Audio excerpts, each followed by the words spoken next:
Hello warriors, मेरा नाम परीक्षित राज पुरोहित है और आज हम यहाँ पर इसलिए हैं क्योंकि एनडीए का जो पेपर होने वाला है अगला सेशन में 2021-22 में वो होने वाला है 14 नवंबर को।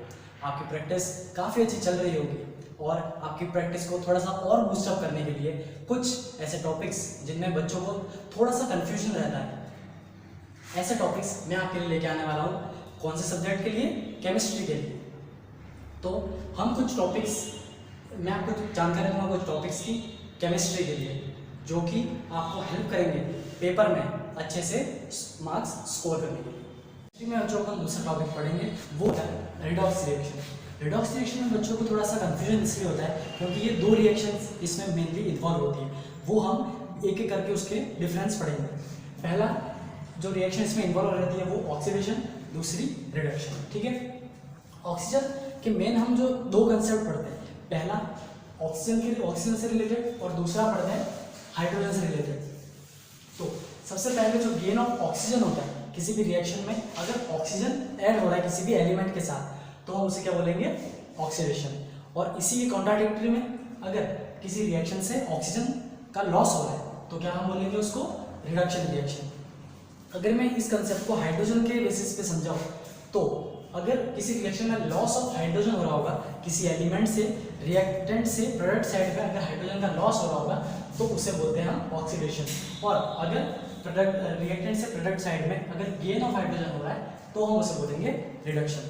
अब एनडीए के पेपर के हिसाब से एक मेन कंसेप्ट और आता है, वो होता है ट्रांसफर ऑफ इलेक्ट्रॉन से। तो हम उसे भी समझ लेते हैं कि अगर किसी एलिमेंट में लॉस ऑफ इलेक्ट्रॉन्स होगा, यानी जैसे आप अगर Mg की बात करें तो Mg से अगर दो इलेक्ट्रॉन लूज हो गए, ये Mg2+ बना देता है, तो यहाँ पर इसने दो इलेक्ट्रॉन लूज किए। तो अगर इसने दो इलेक्ट्रॉन लूज किए तो इस रिएक्शन, कौन सी रिएक्शन हो गई? ये ऑक्सीडेशन वाली।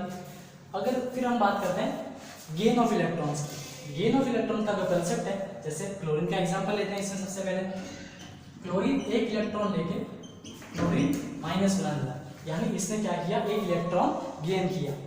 तो एक इलेक्ट्रॉन गेन किया यानी गेन ऑफ इलेक्ट्रॉन होता है रिडक्शन।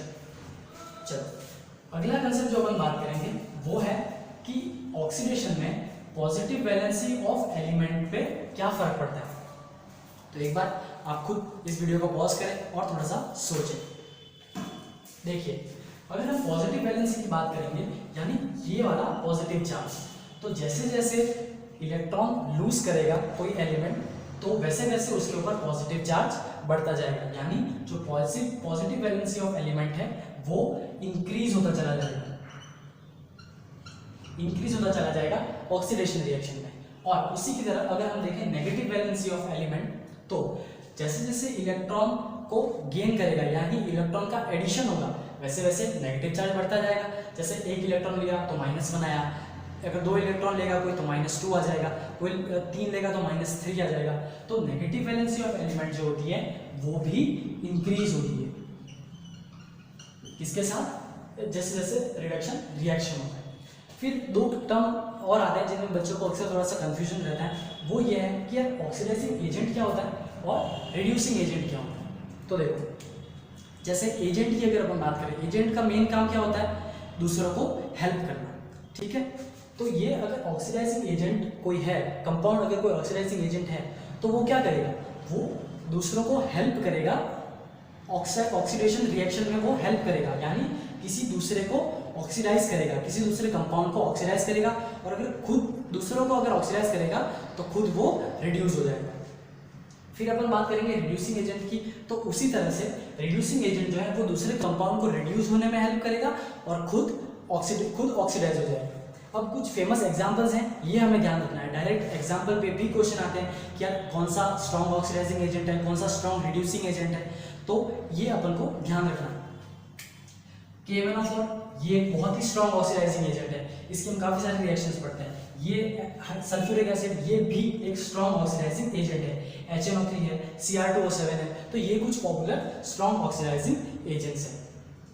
फिर बात करेंगे रिड्यूसिंग एजेंट्स की, तो ये सोडियम, एल्यूमिनियम, आयरन, जिंक, ये कुछ फेमस हमारे रिड्यूसिंग एजेंट्स हैं जो क्या करते हैं? दूसरों को रिड्यूस करने में हेल्प करते हैं और खुद ऑक्सीडाइज हो जाते हैं। जैसे हम सोडियम की रिएक्शन अगर पढ़ें तो सोडियम की रिएक्शन क्या होती है? जैसे Na ये करेगा Na, अगर एक इलेक्ट्रॉन लूज करे, अगर एक इलेक्ट्रॉन Na लूज करे तो क्या बन जाता है Na प्लस प्लस एक इलेक्ट्रॉन बाहर निकल गया। तो इसकी टेंडेंसी है इलेक्ट्रॉन लूज करने की, यानी ये दूसरों को हेल्प करेगा रिड्यूस करने में और खुद हो जाएगा ऑक्सीडाइज। खुद ने क्या किया कि एक इलेक्ट्रॉन लूज किया और लॉस ऑफ इलेक्ट्रॉन क्या था हमारे पास, ऑक्सीडेशन। तो ये प्रॉपर्टी रहती है रिड्यूसिंग एजेंट्स की, ठीक है। तो ये एक कंसेप्ट है रिडॉक्स रिएक्शन का, जिनमें दो रिएक्शंस इन्वॉल्व होती है, ऑक्सीडेशन और रिडक्शन।